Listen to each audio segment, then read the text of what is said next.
Relatos del lado oscuro. Presenta El Orla, cuarta y última parte. Adaptación del relato original de Guy de Maupassant. 19 de agosto. Ya sé todo. Acabo de leer lo que sigue en la revista del Mundo Científico. Nos llega una noticia muy curiosa de Río de Janeiro.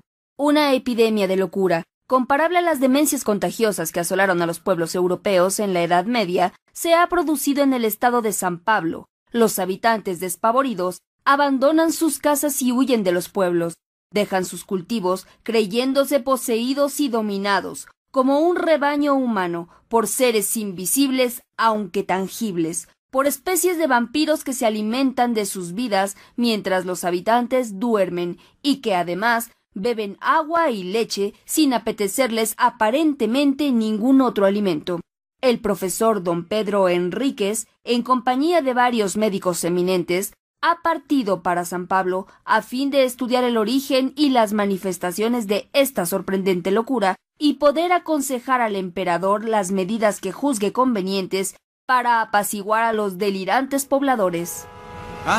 Ahora recuerdo el hermoso bergantín brasileño que pasó frente a mis ventanas remontando el Sena el 8 de mayo. Me pareció tan hermoso, blanco y alegre. Allí estaba él, que venía de lejos, del lugar de donde es originaria su raza, y me vio también mi blanca vivienda, y saltó del navío a la costa. ¡Oh, Dios mío! Ahora ya lo sé y lo presiento. El reinado del ser humano ha terminado. Ha venido aquel que inspiró los primeros terrores de los pueblos primitivos, aquel que exorcizaban los sacerdotes inquietos y que invocaban los brujos en las noches oscuras, aunque sin verlo todavía. Aquel a quien los presentimientos de los transitorios dueños del mundo adjudicaban formas monstruosas y graciosas de gnomos, espíritus, genios, hadas, duendes. Mesmer los sospechaba, y hace ya 10 años que los médicos han descubierto la naturaleza de su poder de manera precisa. Lo han denominado magnetismo, hipnotismo, sugestión, qué sé yo. Desgraciados de nosotros, desgraciado el ser humano. Ha llegado el ¿cómo se llama? Parece que me grita su nombre y no lo oyese. Sí, grita. Escucho. ¿Cómo? Repite. El Orla. He oído. El Orla. Es él. El Orla. Ha llegado. Relatos del lado oscuro. El buitre se ha comido la paloma. El lobo ha devorado al cordero. El león ha devorado el búfalo de agudos cuernos. El ser humano ha dado muerte al león con la flecha, el puñal y la pólvora. Pero el Orla hará con el ser humano lo que nosotros hemos hecho con el caballo y el buey. Lo convertirá en su servidor y su alimento por el solo poder de su voluntad. Desgraciados de nosotros. No obstante, a veces el animal se rebela y mata a quien lo domestica. Yo también quiero. Yo podría hacer lo mismo, pero primero hay que conocerlo, tocarlo y verlo. Los sabios afirman que los ojos de los animales no distinguen las mismas cosas que los nuestros. Y mis ojos no pueden distinguir al recién llegado que me oprime. ¿Por qué? Recuerdo las palabras del monje del monte San Michel. ¿Acaso vemos la 100.000ª parte de lo que existe? Observe, por ejemplo, el viento, que es la fuerza más poderosa de la naturaleza. El viento, que derriba hombres y edificios, que arranca de cuajo los árboles y levanta montañas de agua en el mar, que destruye los acantilados y que arroja contra ellos a las grandes naves. Ese viento que mata, que silba, gime y ruge. ¿Acaso lo ha visto alguna vez? ¿Acaso lo puede ver? ¿Y sin embargo existe? Mis ojos son tan débiles e imperfectos que ni siquiera distinguen los cuerpos sólidos cuando son transparentes como el vidrio. Si un espejo obstruye mi camino, chocaré contra él como el pájaro que penetra en una habitación y se rompe la cabeza contra los vidrios. 1000 cosas nos engañan y desorientan. No puede extrañar entonces que el ser humano no sepa percibir un cuerpo nuevo que atraviesa la luz. Un ser nuevo. ¿Por qué no? ¿Por qué nosotros íbamos a ser los últimos? No los distinguimos, pero tampoco nos distinguían los seres creados antes que nosotros. Ello se explica porque su naturaleza es más perfecta, más elaborada y mejor terminada que la nuestra, tan endeble y torpemente concebida, trabada por órganos siempre fatigados, siempre forzados como mecanismos demasiado complejos, que vive como una planta o como un animal, nutriéndose penosamente de aire, hierba y carne. máquina animal acosada por las enfermedades, las deformaciones, las putrefacciones, que respira con dificultad, imperfecta, primitiva y extraña, ingeniosamente mal hecha, obra grosera y delicada, bosquejo del ser que podría convertirse en inteligente y poderoso. Existen muchas especies en este mundo, desde la ostra al ser humano. ¿Por qué no podría aparecer una más? ¿Por qué no pueden aparecer otros elementos que no sean el fuego, el aire, la tierra y el agua? Son solo 4, nada más que 4, esos padres que alimentan a los seres. ¡Qué lástima! ¿Por qué no serán 40, 400 o 4000? Todo es pobre, mezquino, miserable. Todo se ha dado con avaricia, se ha inventado secamente, se ha hecho con torpeza. ¡Ah, cuánta gracia hay en el elefante y el hipopótamo! ¡Qué elegante es el camello! Podrá decir que la mariposa es una flor que vuela. Yo sueño con una que sería tan grande como 100 universos, con alas cuya forma, belleza, color y movimiento ni siquiera puedo describir. Pero lo veo, va de estrella a estrella, refrescándolas y perfumándolas con el soplo armonioso y ligero de su vuelo. Y los pueblos que allí habitan la miran pasar, extasiados y maravillados. ¿Qué es lo que tengo? Es el orla que me hechiza, que me hace pensar esas locuras. Está en mí, se convierte en mi alma. Lo mataré. 19 de agosto. Lo mataré. Lo he visto. Anoche estaba sentado a la mesa y simulé escribir con gran atención. Sabía perfectamente que vendría a rondar a mi alrededor, muy cerca, tan cerca que tal vez podría tocarlo y asirlo. Y entonces dispondría de mis manos, mis rodillas, mi pecho, mi frente y mis dientes para estrangularlo, aplastarlo, morderlo, despedazarlo. Acechaba con todos mis sentidos sobreexcitados. Había encendido las 2 lámparas y las 8 bujías de la chimenea, como si fuese posible distinguirlo con esa luz. Frente a mí está mi vieja cama de roble. A la derecha, la chimenea. A la izquierda, la puerta cerrada cuidadosamente, después de dejarla abierta durante largo rato a fin de atraerlo. Detrás de mí, un gran armario con espejos que todos los días me servían para afeitarme y vestirme. De pronto tuve la certeza de que leía por encima de mi hombro, de que estaba allí, rozándome la oreja. Me levanté con las manos extendidas, girando con tal rapidez que estuve a punto de caer. Se veía como si fuera pleno día, y sin embargo, no me vi en el espejo. Estaba vacío, claro, profundo y resplandeciente de luz. Mi imagen no aparecía, ni yo estaba frente a él. Veía aquel vidrio totalmente límpido de arriba a abajo. Y lo miraba con ojos extraviados. No me atreví a avanzar. Y ya no tuve valor para hacer un movimiento más. Sentía que él estaba allí, pero se me escaparía con su cuerpo imperceptible que me impedía reflejarme en el espejo. ¡Cuánto miedo sentí! De pronto, mi imagen volvió a reflejarse, pero como si estuviese envuelta en la bruma, como si la observase a través de una capa de agua. Me parecía que esa agua se deslizaba lentamente de izquierda a derecha y que paulatinamente mi imagen adquiría mayor nitidez. Era como el final de un eclipse, una especie de transparencia opaca que poco a poco se aclaraba. Por último, pude distinguirme completamente. Lo había visto. Conservo el espanto que aún me hace estremecer.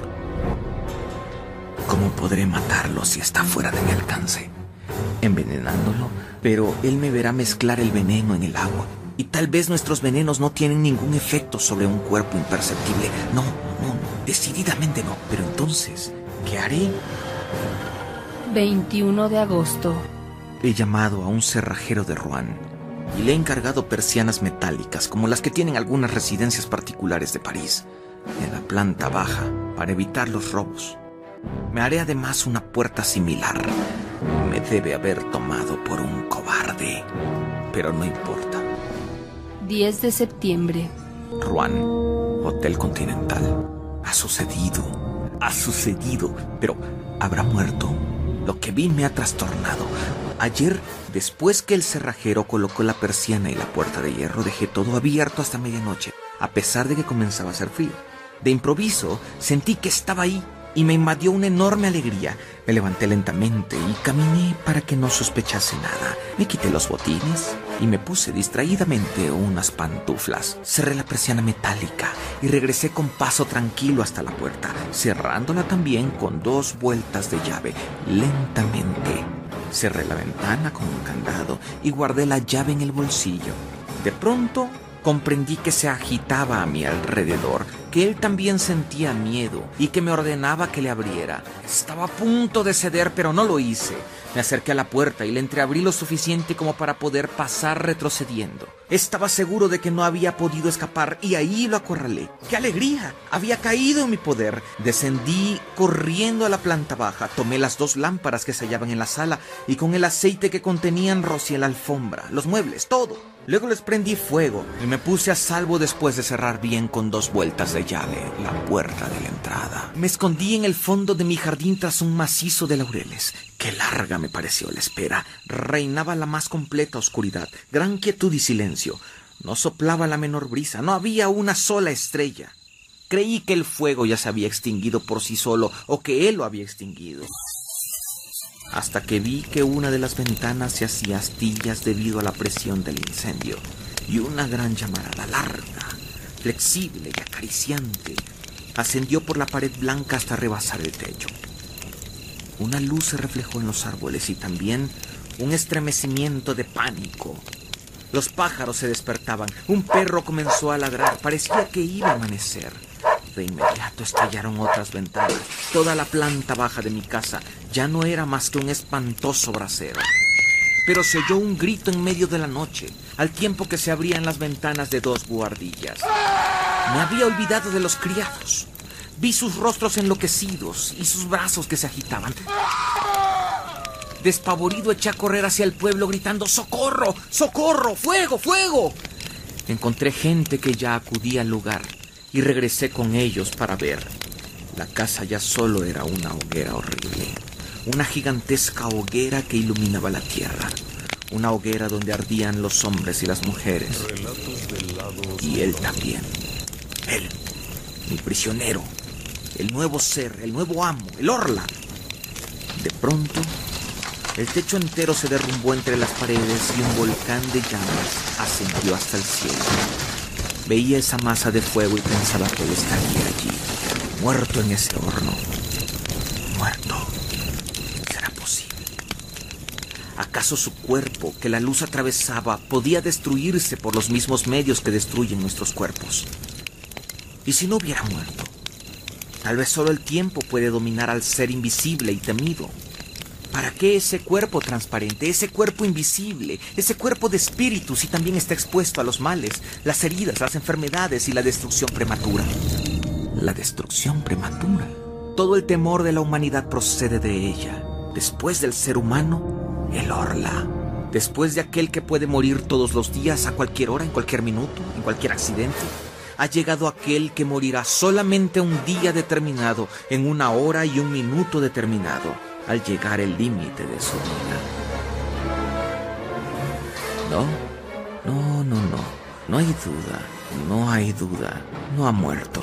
Entonces tendré que suicidarme. El Orla, Guy de Maupassant.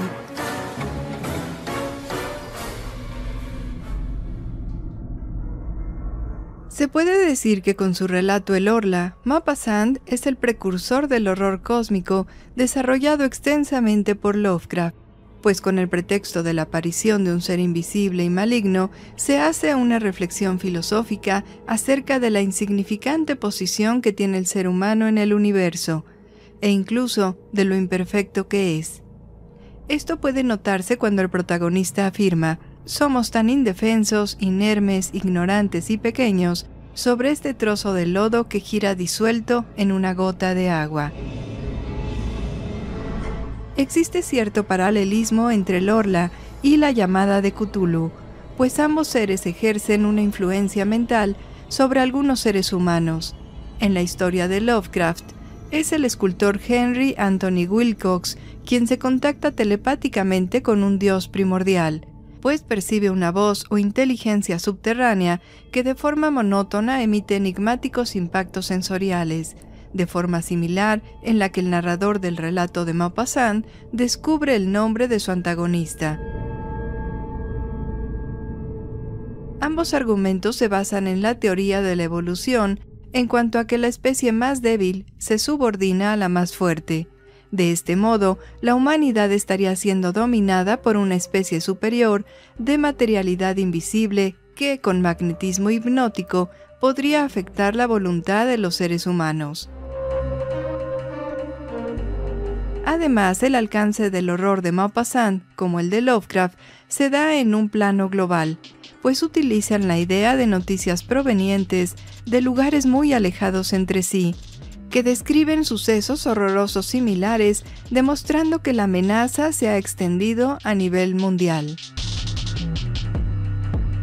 En los relatos de ambos autores se plantea la existencia de un plano desconocido y misterioso, y es a través de las pesadillas donde los seres humanos más sensibles establecen contacto con ese mundo. En la mitología creada por Lovecraft, se habla de los primigenios que esperan en el umbral para entrar, que existen en todas partes y en todo tiempo. En la narración de Maupassant, el Orla se comunica con el protagonista y más aún se apodera de su voluntad dirigiendo sus acciones, a manera de una posesión. Incluso el protagonista reflexiona en torno a la presencia de este extraño y poderoso ser a lo largo de la historia de la humanidad, quien lo ha identificado en ocasiones como un dios y en otras como un demonio. En las creaciones literarias de Lovecraft y Maupassant, el horror nace de la atracción por lo arcaico. En el Orla, esto está representado por el disfrute del protagonista por los lugares antiguos. Hay que mencionar que busca aliviar su espíritu atormentado en una abadía gótica medieval, pero al mismo tiempo le teme a su pasado, a descubrir una debilidad heredada de sus sentidos y de su inteligencia. El horror cósmico también va acompañado de una atracción del ser humano por unirse con el todo, con un poder más grande pero invisible, un poder que no puede entenderse fácilmente, que fragmenta la realidad y la dota de múltiples significados, un poder que solo es percibido por el lado oscuro.